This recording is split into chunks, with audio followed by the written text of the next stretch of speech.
Welcome back, everyone, to what is episode 10 of No Silver Linings. I am your keeper, Mark, and with me as always are these investigators who are really starting to learn the darker side of the Silvermines as of late. We'll start with the character introductions today. So Dave, why don't you introduce us to your character? Hey everyone, I am Dave over on the Emerald Collective Twitch. I DM the Saffron Saga and I DM Journey Through the Radiant Citadel, which is adjacent really to kind of a bastardized version of it. But today I will be playing Ulick O'Shea, who is a local, went off to war in World War I, part of the Royal Irish Constabulary, and saw some weird shit in the trenches of Bulgaria. Was subsequently committed to a insane asylum, and he is home. But he's sort of retained his obsession with the occult and goes around Silvermines in the dark of night looking for the puka. Very good, thank you. And up next then we have Ryan. Hi guys, I'm Ryan, aka Deranged Rhino, as you probably already know by now. And this evening, or today, I will be playing Professor Montgomery Miles, a mild-mannered professor who is very acute when it comes to the workings of the mind, and has seemed to have taken a liking to Ulick because he is a fascinating study. Very good, thank you, Ryan. And next up then we have Keith. Hello, my name is Keith, and I have a character called Charlie Mitchell, who is currently wrapped up in tentacles in a toilet. Very good. I think all of us at some point in our lives has been on our knees in the jacks about to die. Wrapped up in tentacles. Find your happy place. Specifically my college years, maybe, you know. Look, we all have to earn a book somehow. Yeah. Tough times, my friend, tough times. That's it. Last but certainly not least, then we have Dean. Hello everybody, I'm Dean, or Dino Bags. I am playing Vincent Cartwright, a guy who's I wouldn't say obsessed with the occult and strange things. He just wants to see proof, and he's certainly getting his arm into it right now. I met these guys at a wife swap and a husband swap about 6 months ago, and we've been happy ever since. But yeah, I'm excited to see what happens as he earns his buck in the toilet here as Charlie Mitchell's stuck doing the plumbing. I don't know. Just come and find me. On that note, all their wives are banging. If you're looking for your keys, they're in the ball. Yeah. Charlie's new character name will be Armitage Shanks. The Armitage Shank Redemption. Yeah. Oh, swish. Here we go. So before we bring the curtain up on the outhouse in which Charlie finds himself in. Sounds like the red light district. We'll do a very quick recap. So in last episode, a lot of information has been gleaned about the kind of the goings on in Silvermine. After gleaning some information from Kathleen O'Mara, they learned that back in the late 1800s, 1874 to be precise, the mines were closed not because of the drilling for resources kind of dried up, but it was actually an explosion caused by the miners inside. And they learned that it was a necessary action to protect the village, but they're not really sure what that means. They mulled it over with a few pints and a few whiskey chasers, and naturally enough, the call of nature beckoned, particularly Charlie, who stepped outside to the outhouse. It's a simple little wooden shack with a wash-hand basin and a toilet. Inside, he heard these indistinct whispers. As he kind of looked around the little outhouse to find the source of the noise, he found it coming up from the pipe of the sink. And as he leaned in to hear what those indistinct whispers were saying, he found it was saying, release me, until this eruption of noise saying, release me, Charlie Mitchell. These tentacles shoot up the sink and the toilet and wrap around his wrists, another around his neck. It's kind of pulling him in two directions. And we'll bring the curtain up as this thing, Charlie, has brought you to your knees and is kind of dragging you closer, your hands closer to the sink, your neck closer to the toilet. You feel like this thing is either going to pull your arms off or just rip the head from your shoulders. Is there anything you'd like to kind of try and do? So this isn't particularly Cthulhu combat. This is like, you have a couple of options here. You can try and hit the thing, or you can try and, wrestle it, or seduce it. Or you can roll to seduce. This isn't 5e. It's inevitable. Yeah, it's not a dragon. I think so. Yeah. As you said, it's not really. I suppose. Yeah, my options. Obviously, this is a different game than, as you said, D&D 5e. So I think Charlie's not really a combat-y character.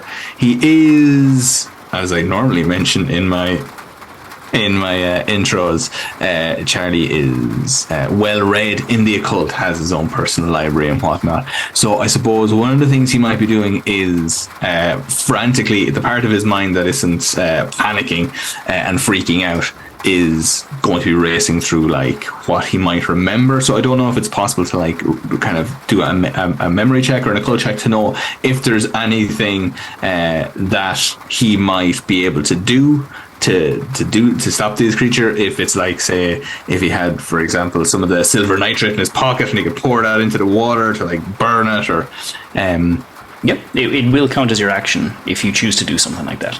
Okay, yeah, that could be it. I suppose what you were saying. Otherwise, it could be like what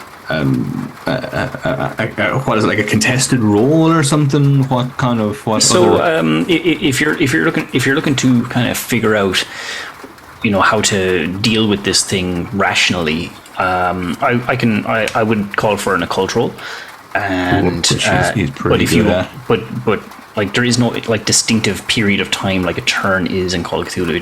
It's enough time to do something. So I would count that as like a full turn. I think so. I've that, and if the other thing I think he'd probably want to try and do is there's a tentacle coming out of the toilet and one coming out of the sink, and they've both kind of grabbed him. Is that it? Yes, and I will say, because this is like a very Charlie wouldn't really have time to think. He'd have to make like a really rushed decision because this is all happening really fast. Cool. Okay, well, I'd say then probably his instinct would probably be to like wriggle, resist, and maybe to like bang the door open if he could, like, come back to kind of knock the door open to try and attract attention, or like maybe bang into the sink or break the mirror or something. Okay, just to kind of like. Let's take a strength check then. Oh Jesus. That's definitely not one of this thing skills. Is pulling you closer and closer into the toilet bowl. My strength is 42. Let's see how we get on. That is a massive failure. That's 78 over 42. The grip on the tentacles around your wrist tighten. The grip around your neck tighten. You can see your vision begin to cloud a little bit as you kind of... as this thing reels you in. Your head just hovers above the toilet bowl, and as you are your head is kind of tilted that way, you look in and you see these milky eyes in the water. A pair of milky white eyes, no other color. And then next thing that happens, a third eye kind of above the two appears, so you see these three milky eyes in the toilet bowl. Again, your vision starts to kind of like fade. You feel like this thing is kind of choking you. You're going to pass out. And then you hear this bang on the door. Another bang. And then suddenly...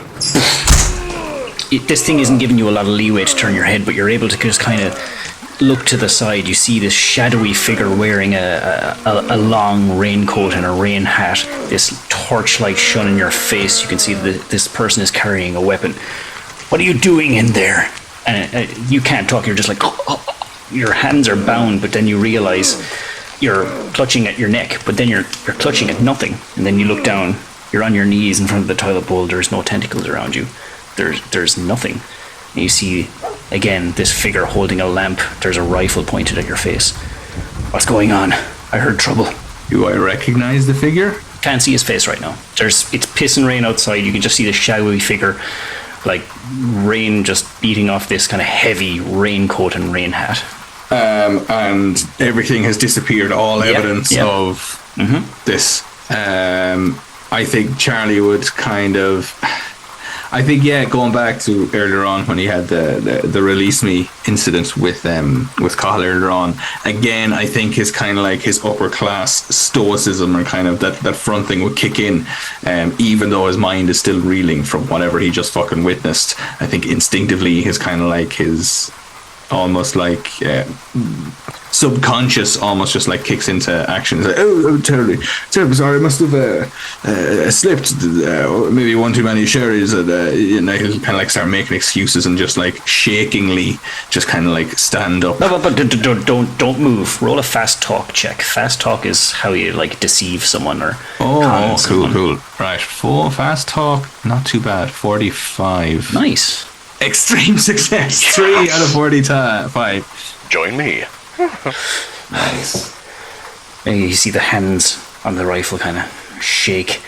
He lowers the kind of torch that was shone in your face, and you can see this pale, gaunt man now kind of has some of the light shining on his face, just a kind of soft glow.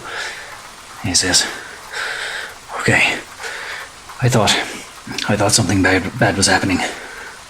You can stand. You can stand." And he kind of just looks over his shoulder back towards the pub. "You didn't see me. I wasn't here. Yeah. Okay, I better go. You're okay. Don't. Wait, sorry, hold on. Something. Who are you? What's your name?" Houlihan. Peter Houlihan. I've been keeping an eye on you. I know you're investigating things in relation to Jack's disappearance. This isn't the best place. This place isn't safe to talk. Meet me at my house in 1 hour. You can bring those other people you have with you. I think Ulick O'Shea is your guide, is he? You can bring him too. Don't tell anyone where you're going. Understood. But I thought you were in danger, but believe me, you are in danger. Okay? Absolutely. We will be there. I'll explain everything. I'm going to leave now, and do not leave this shack until I'm gone. Okay? And he kind of raises the gun a little, not directly at you, but kind of like in a way, is like, don't you make any sudden movements. I'm leaving. Charlie will just kind of reach out to the sink to steady himself and just patiently wait and watch as this character disappears into the night. And you can put a tick next to fast talk as well, by the way. Excellent. If I survive, I can level up fast talk. I just looked at Benson's fast talk. He ain't chatting no one up. Back in the bar, you guys have been, drinking and, being as merry as the group can be in light of the situation that you find yourselves in. You notice that Charlie has been gone for probably about 5-10 minutes, maybe. Must be having a shite. Could be having more than a shite. Why did you go in and check on him then, huh? I am sure he just has a weak constitution, that's all. Weak constitution, fucking constipated, more like what it sounds of it. That too. Maybe all this talk about releasing has gotten to him. It's power positive thinking. Maybe he's following the advice. Meanwhile, Or he's following through. I believe in the power of positive drinking to get another one in. Just as you say that, the barman drops another fresh round of drinks and whiskies. It's like, Oh, no, you're talking. maybe he's out there chasing ghosts. Why would he be chasing ghosts? But that's what you lot are all here for, isn't it? Ulick reeled you in on his stories, did he? My stories? What the fuck are you saying? Dropping down the pints there in front of you. About the puka and all that nonsense. You little to stand up and you're listen here, you fucking prick. Oh no, hang Ulick, on. do I have to throw you out again? Benson's going to stand up shoulder to shoulder with Ulick and just say, "You can throw both of us out, or at least try." Tis my bar. I'll throw out whoever I see fit, lads. Gentlemen, let's calm down. Ulick, take a seat. Benson, I believe you should do the same.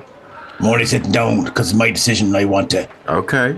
Benson rests his back against if there's a post or something, and just facing this guy, like daring him. Tell me, Mr. What is your name? Boy, you can call me Kennedy. Joe Kennedy. Okay, Mr. Kennedy, how are you doing? Do you have any evidence as to support that there is no such thing as a puka? Well, sure. You don't need any, sure. You can't prove the existence of something that doesn't even bloody exist, can you? Okay, so in the same terminology as you have just expressed to me, do you not go to church every Sunday? Well, be God, I do. And is there any definitive proof in such a thing as a god? Be God, there is. What? Sure, didn't Moses himself talk to him? He got you there. He's got you there now. And again, there's any proof of this supposed Moses? Supposed Moses. Come here. You're not. Yes, I wouldn't be any follower of any faith. My point more being that Blesses himself. just because it cannot be proven doesn't mean it doesn't exist, as does your Bible tell you. So therefore, this man believing in such a thing as a puka does not mean it does not exist, just merely that you have not had any evidence of its existence or non-existence. Exactly, Monty. And to be perfectly honest, a man doesn't come over in his own establishment and insult a patron and then threaten to throw him out when he defends himself. This would No. also be considered bad manners. No, come here. Come here Your mother now. dragged you up, or? Ulick has been coming in here for the last good few years now, Ulick. Better when you were away at the war. And this is local banter here. Oh, so you're saying that this was just fun and games between yourselves? Well, this is just idle chit-chat between two residents of this village. For a man who sells spirits day in, day out, you're fierce close-minded about them. Answer me this, Joe. Did you go to the war? I did not. Then don't talk to a veteran. Go get us another drink. I just did. I just... just drop these down. Did I stutter? All right, lads. All right. Okay, you're a bit too serious for my liking. But look, all I'll say to you now is that you won't find any spooks or spectres around here. This talk of the Moonlight Man and all that gallivanting, all that crack. Sure, the people who spotted him are mostly people who are blind drunk walking home. So bear that in mind. And at this point, kind of Charlie comes around the corner looking a bit disheveled, and Joe is just gonna pick up the tray and like, right, lads, take it easy now, and Good evening, Mr. Kennedy. I'll leave you back to your talk of science and ghosts. Did anyone walk out before Charlie? No, so Charlie, you would have noticed that the direction Peter left wasn't through the bar, but he kind of went around the back. Like you'd know that there's like you could walk or climb a fence or walk through a few ditches to kind of get back onto the toilet's out in the backyard Yeah. rather than part of the he made it a point to not let anyone know he was there. Cool. Yes, Charlie, you're looking about 2 stone lighter. I definitely feel a little bit shaken. Tough shite, was it? I was going to say a couple of shades whiter as well, it seems. Indeed, I didn't even get as far as any relief. I had another encounter, both the spiritual way and physically. I think I've found. Well, first of all, I think I've encountered some sort of. I don't know if it's the puka now or not, but something attacked me from the pipes. Are we still talking about your shite here, or is it sort of something else? No, Mr. O'Shea, I'm afraid this is a little bit more serious. Something attacked you up the pipes. Oh, so Yeah, yes, I was it? heard the phrase "release me," and when I went to investigate into the, it was as if something was whispering it from the plug hole in the sink. I foolishly leant closer to hear it better. When suddenly I was gripped. Some sort of a tentacle or a hand or something came out from the pipes and gripped me around the throat, pulled me in. Like a child's hand or something, was it? No, I would say more To like fit out those pipes. They're tiny, sure. yeah. It must be of the supernatural. It definitely it wasn't anything that would fit. I mean, these pipes. Just for context, it was like an inky black octopus-like tentacle. Just sorry for interrupting. Absolutely, no, 100%. I was just about to ask a more accurate description. An inky black tentacle, like a I don't know if any of you gentlemen has ever seen an octopus, a squid, or something to that effect, almost like a snake or something. I've seen a frog. Less so like a frog, but Charlie, if I may, when I thought it was curtains, suddenly someone burst through the door with a rifle. The apparition, which it turned out to be, had disappeared at that stage, but I was left speaking to our own friend, Mr. Peter Houlan, who's has been following us so far, and has. Well, he's invited us to go to his house within the hour and speak to him and find out a little bit more Well, hopefully we've got our invitation, gentlemen, to go and speak to this man who was. No, do you think that fella was there now? He was there while that was happening, or he showed up after? He showed up just, I suppose, as. Now they mentioned it. I'm trying to. Sorry, Keeper. Can I confirm the timeline? There was it. So he kicked open the door. And when he appeared, was that when the kind of the tentacles disappeared, or was there a crossover, or would I know, or could I remember it? It was all kind of. It all kind of happened really fast, but it's almost as if, you know, when Peter kicked in the door and asked kind of like what was going on, you found that your hands were free and you were kind of clutching at something around your neck that wasn't there, and you felt nothing was there anymore. So it's almost as if as soon as he kicked in the door, shone the light on your face, and it's like for sure. Charlie will elaborate. Yes, I to be honest, everything happened so quickly. It was so terrifying. But I know that this gentleman broke through the door and either scared whatever it was away, or it snapped me out of my hallucination, if it wasn't real at all. But I know for sure that I think he was there. But as I said, he has insisted that we not let anybody else know he was in the area. But that funny that, isn't it? We go, or I would to go. Charlie, and speak to if I may, and he goes to put his hands around your kind of head. And can I do like a check or something, Keeper, to see, is his eyes dilated? Does he have any kind of, does he seem impaired? Does he seem... It'd be a straight medicine check, I think. I was trying to think of the right way to word that, but... Yeah. Oh my goodness, no. Well, you've only had one on your medicine, so 74 over 1 is a super thing. I poke him in the eye. Oh, I'm sorry. Snap my neck. And on that, can Charlie check himself for any kind of... So at this stage now that we're having a conversation and he's been trying to explain what's happening, he's talking back through it, I think he's now kind of starting to question... Obviously, at the time he thought it was real and everything happened so quickly he didn't think about it, but now he's thinking about it, he's like, actually, did this really happen? So I think he's checking now. Obviously, he's just disheveled and has fallen around inside in the toilet. Yeah. But is there like burn marks or... Yeah, so like you don't have to roll anything for that. You look at your wrists, there's nothing there. But you can still feel that, you know, when you have a grip on something and you release it, there's still that kind of feeling of, you know, that whatever tingly feeling or whatever, you still have that around your wrist. It's like it's still real in your mind, but, you know, because of the sanity roll, you did lose some sanity points. Like your brain is slightly fragmented. You're just like, but did it really? Am I? Is Charlie wet? Like, I mean, probably not in that sense. probably a little bit, yeah. Like, I mean, he was dragged to his knees and the floor wouldn't be pristinely dry. You know, the aim of some of the drunkards wouldn't be... But mainly around where he's explained around his collar and... good shout, actually. His wrists and legs. They would be dry. Benson's going to lean back and just light up a cigarette or a cigar, and he's just staring at Charlie and watching. I think Charlie's gonna absolutely neck his whiskey and then like go straight for a good scalp of the Guinness.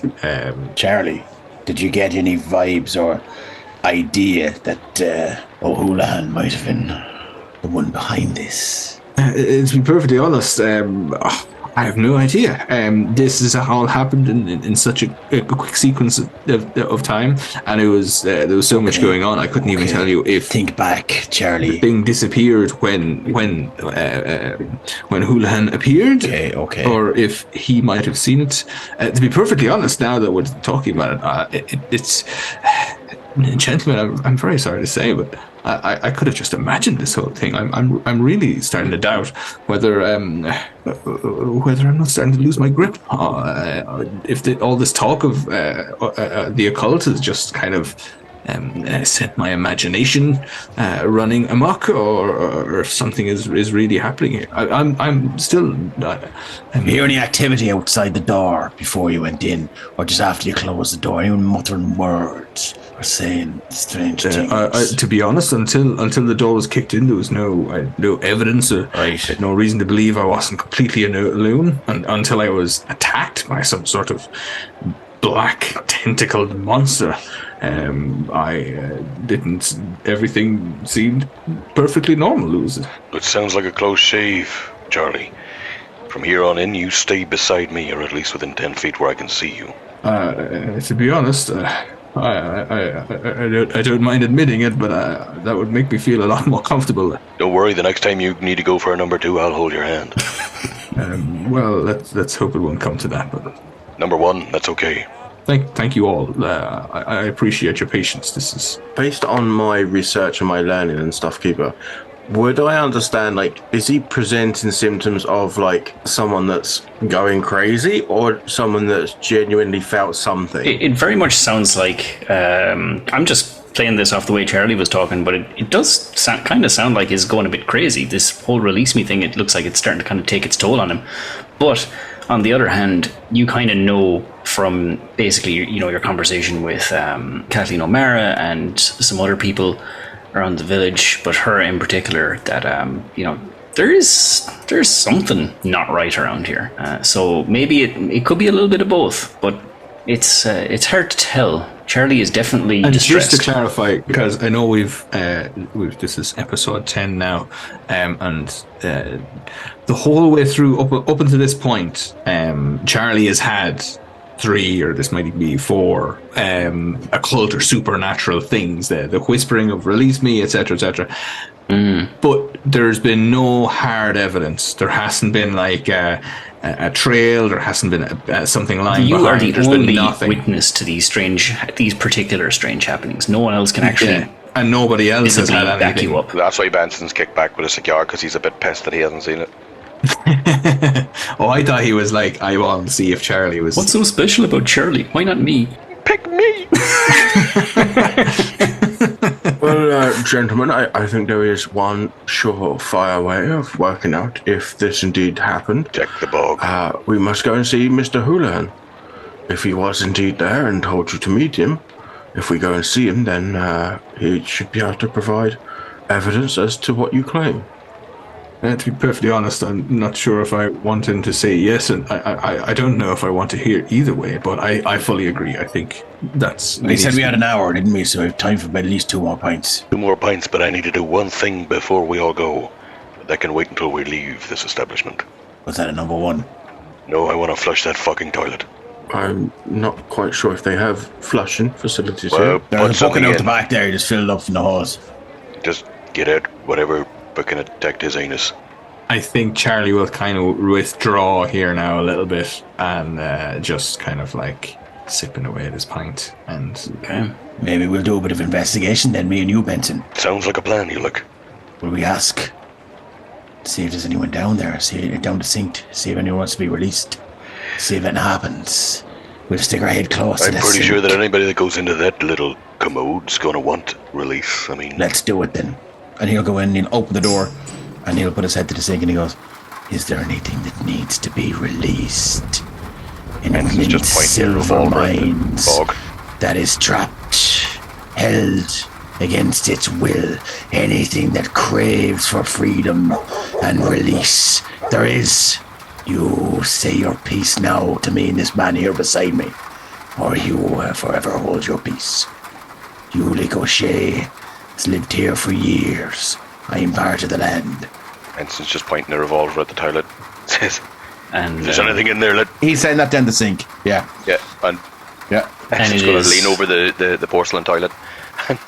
Let's get straight to the biscuits. Is there anyone there?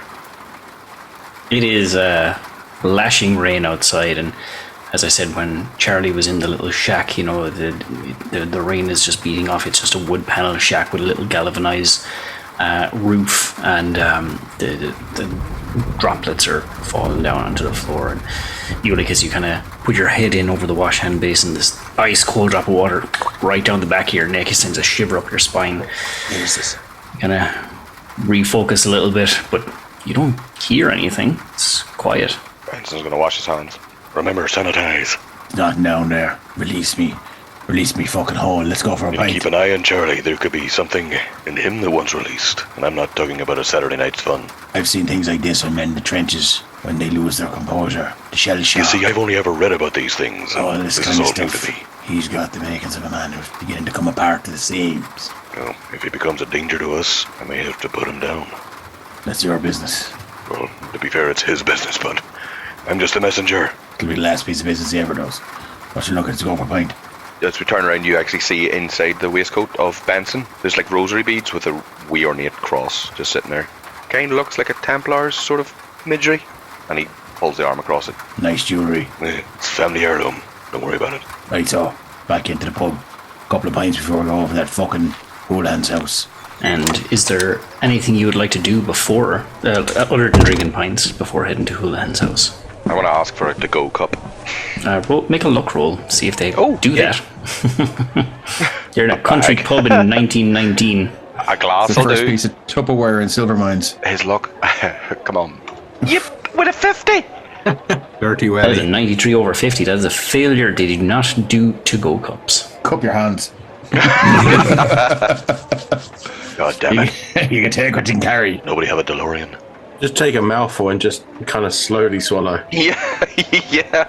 Is there anyone in the pub looking at us? Well, you know, Not particularly. It's quiet. It's about 11 o'clock, so you have the diehard casuals kind of still in the dark corner of the bar. There's a fire lit at the other end. There's about 2 or 3 other people kind of locked in sing-song at the far end of the bar, but no one's paying really much heed to you guys. I just go. So the fucking Peter Houlihan's house. Out into the bucketing rain, you make your way. Houlihan's house isn't too far away from the main centre of the village, so you make your way east and arrive at Peter's house. And as you approach the doorway of the house that has been pasted up, the windows pasted up by newspapers and curtains drawn, you can see a little bit of light behind the window on the right-hand side. Can you say that we're being quiet so the old Sure. dear doesn't hear us? Sure. Cool. Yeah. Also, can I have been checking as we've gone to see if anyone's followed us out? That's exactly what I was going to say. You're kind of keeping an eye out for people following you. Sheriff. Yeah. Benson's just got the side eyes on. Okay, make a spot hidden roll, the two of you guys. I fucking hate. I read it.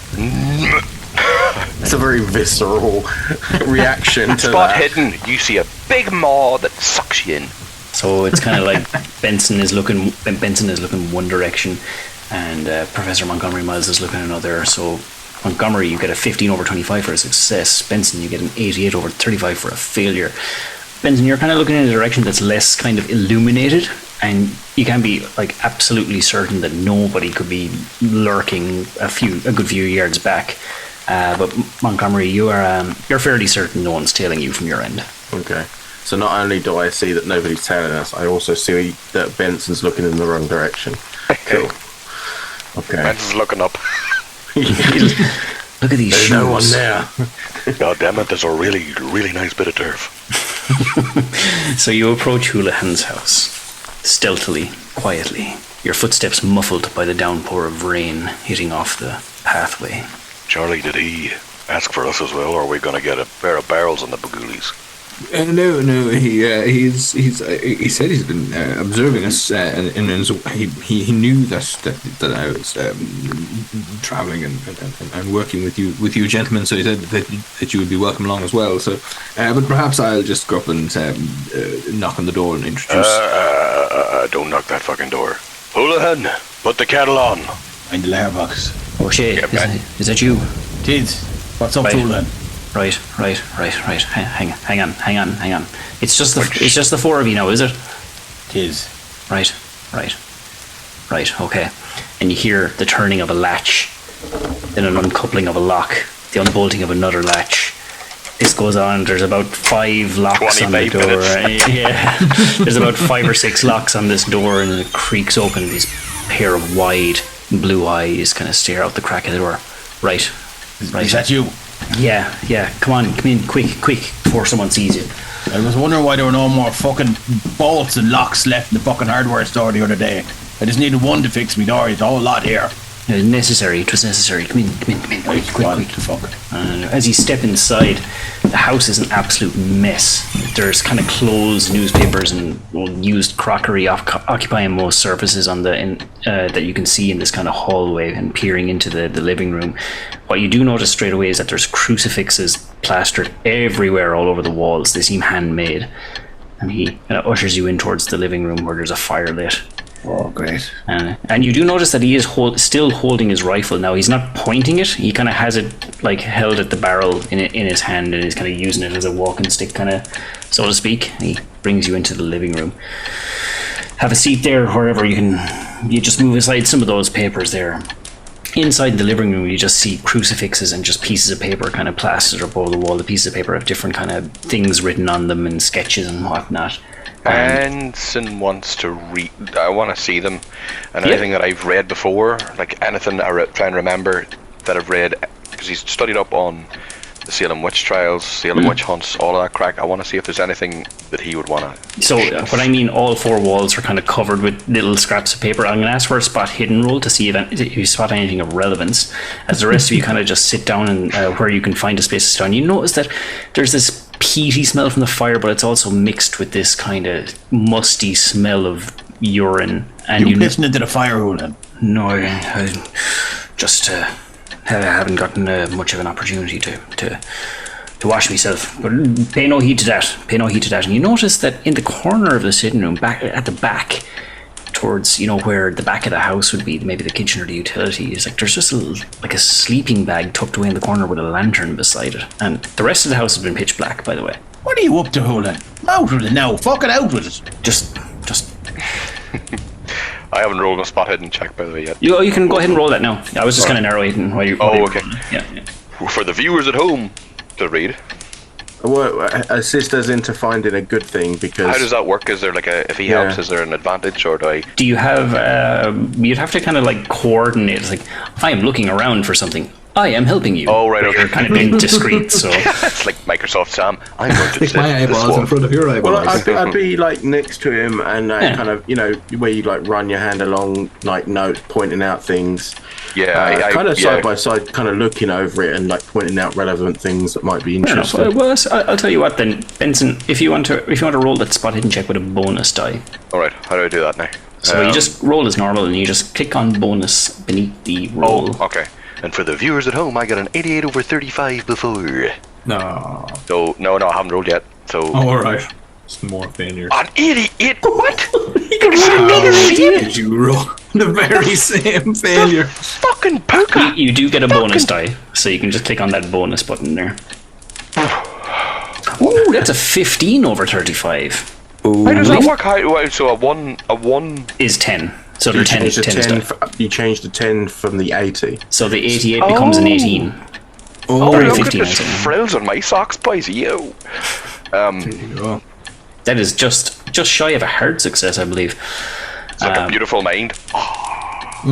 So yeah, you something does catch your eye. You see a lot of these papers as Peter is talking, you're kind of zoning out, you're kind of scanning the room, and you don't see it at first, but Montgomery just kind of points a finger at a particular section of the wall and kind of guides your focus towards it, and you see that a lot of these scraps of paper have to do with the mines, various kind of bits of information about the mines throughout its history. But you're drawn to one in particular. It's a what looks like to be a map of the actual mine shafts themselves. Now you're kind of still at the other side of the room sitting down on the couch, but you kind of make a mental note of it that there seems to be something of interest over there, that this Houlihan character is definitely doing some reconnaissance or study of the mines themselves. And kind of as you're looking at that, then it's just like, gee.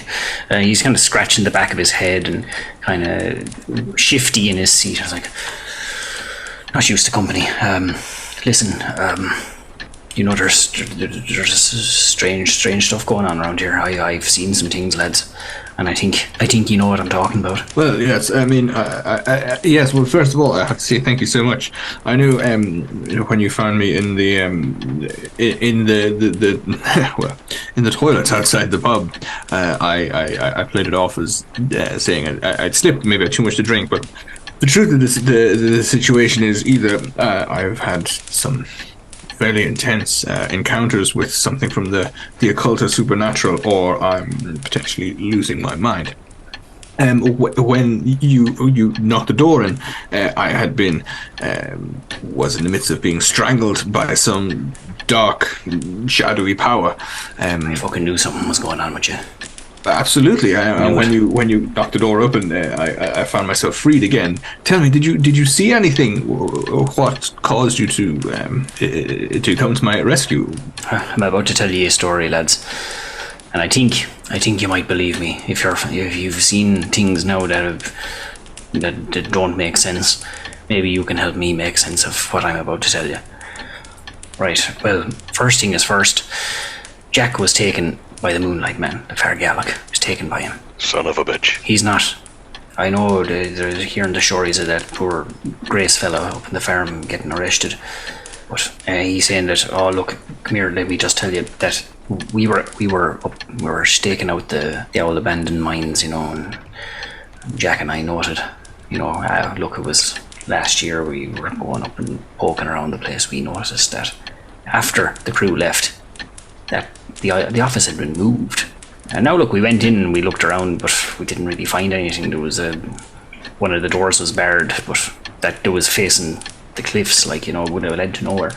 But we were looking around, not much there. So I don't know why anyone would want to move it, let alone who moved it. But one night anyway, we were going up investigating. This is about 3 months ago, and we were attacked by the Moonlight Man. He glowed in the moonlight. He had an axe. Now I had me gun, and I shot him. Blew the arm off him, but sure didn't stop him. Why are we up there in the first place? Sure, we're trying to figure out what the bloody hell those lads. They weren't. You were performing a reconnaissance mission. You should know this is a military man. But no, hold on. They weren't up there just looking for more ore. They were a research team from the British Museum. They didn't look like miners. No, they were looking for something, lads. I haven't figured it out yet. I don't know what they were looking for, but they left in a rush. So either they found what they were looking for, or they fucked something up, or they didn't, and they left in an awful hurry altogether. That's why me and Jack were curious. We went up. Now I tell you, I must tell you again. When this chap, this Moonlight Man, attacked us, lads, I went blind with pain, and I couldn't breathe.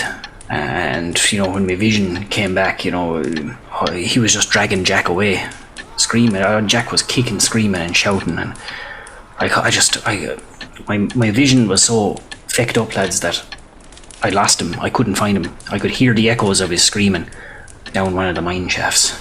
So, Keeper, was this could this be considered the first sighting of the Moonlight Man, or is this was in existence before this happened? It was in existence before this happened. Okay, Grant, just double checking. Okay. Does he seem like he really believes this? Oh yeah, or is he's not spinning the yarn. He is wide-eyed, kind of just laying it all out on the table, kind of thing. They were archaeologists or archaeologists or whatever you call them. Archaeologists. That's the one, yeah. And they were, I don't know, they were looking for something down there. They made these new drilling points, 6 of them. It was 6 drilling points, and he points over to the map that you were looking at earlier, Benson. There's 6 drilling points. Come here. He goes up and he pulls this map off the wall. And I'm going to show that to you now, but just for everyone listening, it's this piece of paper with 6 different routes through the mines, and they're all labelled. This is the silver. Actually, you know what? I'll get one of the guys to read it out. Benson, would you like to read it out for the viewers? Okay, guys, we've got Shaft 1. It seems to lead a couple of different routes or veins throughout the area. They're all kind of strange and unusual and different tangents, but we've got copper deposits, depleted veins from the 1800 operations, cave-in. They were marked C. Anybody got anything to write this down on? C has a cave-in. We've got zinc deposits, a steep ascent. Where's that at now? E. Where would a steep ascent be where we can get out of? Prone to flooding. It's on shaft 3. Prone to flooding, we've got F. Yes, we don't want to be in there, nowhere near there. You've already nearly drowned in a toilet. It's alright. G on this map will be a narrow passage. H, dangerous levels of silver nitrate. That sounds like our baby. We've got silver deposits there in I. That's marked I. Okay, that's marked I. J, we've got difficult to access. I wonder if that's another ruse, because the doors were always changed on the map. Sly sons of bitches. K, exploration complete. I think H's we need to look at, and anywhere there's got a prone to flooding, we need to stay the fuck away from. Correct me if I'm wrong, but this what you're just showing us here, Mr. Houlihan, is the 6 shots of the maps that we have, and he pulls out the map that we have, which shows, if I'm not mistaken, the 6 different entrances. And this is, if we go into each of these individuals, it shows where these mines will lead to, and someone has mapped out the whole thing and made these notes as to, as you say, copper deposits, a steep ascent, prone to flooding in this area, etc., etc. So this basically shows us what's going to be inside each of the mines. Exactly it. And it was these researchers, and if you look at the top of it there, it says the Silvermines Artifact Recovery Operation. So Artifact? Yeah, exactly. They were looking for something, lads. They weren't looking for fucking minerals. Again, 1917. And he goes back to start rifling through, if you will, Keeper, if you'll allow me to say that he's got those, maybe like a leather satchel or something with him, and he's got like all these things. So he pulls out the things with the different newspapers and stuff, and he's like, let's see what's the mine was closed in 1917. Because they left in an awful hurry as well. They did, an awful hurry. And only 6 of them left as well. There's 4 not accounted for. Myself and Jack noted that. I mean, Mr. Houlihan, was it shaft 4 or shaft 6 that yourself and your friend went down? Oh, we didn't go down the shaft. He was dragged away and I didn't see, but where the site office is built right where shaft 4 was, the drilling site. That's the new site entrance or office? The office where it was moved to, yeah. Yes, and it again pointed the thing, which is, and it's dated 10th of January 1918, which, as we have already discovered, was when the updated movement is after they left. So whatever they were looking for, there was some sort of operation still took place after they officially disappeared. Nobody knows who moved that cabin, lads. And yes, for those of you out there listening, the different maps of the shafts legitimately look just like random, almost like streams or veins or something. There doesn't seem to be a particular pattern. And Peter kind of sits, as you're kind of looking at this map, Peter sits up and goes, so you agree with me, something right mad is going on around here, isn't there? He's scratching the back of his neck. Did you hear the released results of what happened to Mr. Sullivan? Poisoned, I heard. Yes, of silver nitrate. I don't know what that is. Which is why I saw it there. It's mentioned there on that map. What's that? Some sort of rock, is it? Silver nitrate is usually a gas or sometimes a liquid released from silver deposits and such. Which is why I asked in particular which shaft you'd gone down. Now, as you said that you hadn't gone down one of those, it leads me to believe that if shaft 4 is indeed where this cabin has been moved to, looking at this and the silver nitrate level being quite the ways in, I would assume that this is probably where this Moonlight Man might exist. Oh, right. And why silver nitrate? Is that what's that got to do with anything? Well, if he was affected by such a poison, it means he would have had to have been in the area where it happened. Right. I'm telling you, oh god, right. So we need to do something about this. So I need, come here. I need to show you something. And he rushes over to a little kind of cupboard and he pulls out another piece of paper. He goes, I remember that night. I was blinded at first, but I caught a good look at him. Montgomery hands you this pencil drawn picture of what he saw take Jack away, and his artistic skills are quite remarkable, but they only serve to enhance the description of the horrible thing he saw. In the image, he has drawn a man wearing tattered clothes. Clumps of flesh are missing from his arms, legs, and face, and one arm is bare bone holding a pickaxe. His left eye is missing, revealing a bare eye socket with skin ripped away right up to his forehead. Only a few strands of hair remain on its head, and it's revealing a corpse's skull in places where flesh is missing. The drawing of the figure is shaded in a way that portrays a glowing light around it. And I have... This is the guy that dragged himself away. Yeah. Wow, he looks like a miner. Jesus. No, Can he's I- definitely over 18. Skeletal miner. Ask everyone to make a sanity roll, please. Yes! I'm looking at this thing that dragged away Jack. Before we roll the sanity roll, can I throw out here... Are we allowed to say what our sanity is before we roll it? Yeah, absolutely, yeah. I got 45, so I'm hoping I'm the sanest in the whole group. Nope. I got 55 after losing 5 already. Oh. You lick. While we're doing that, can I just ask? You're as not well going to the keep toilet it- again? No, he's I'm never going going to come to the toilet. mock. I'm like fucking mechanic of the mock.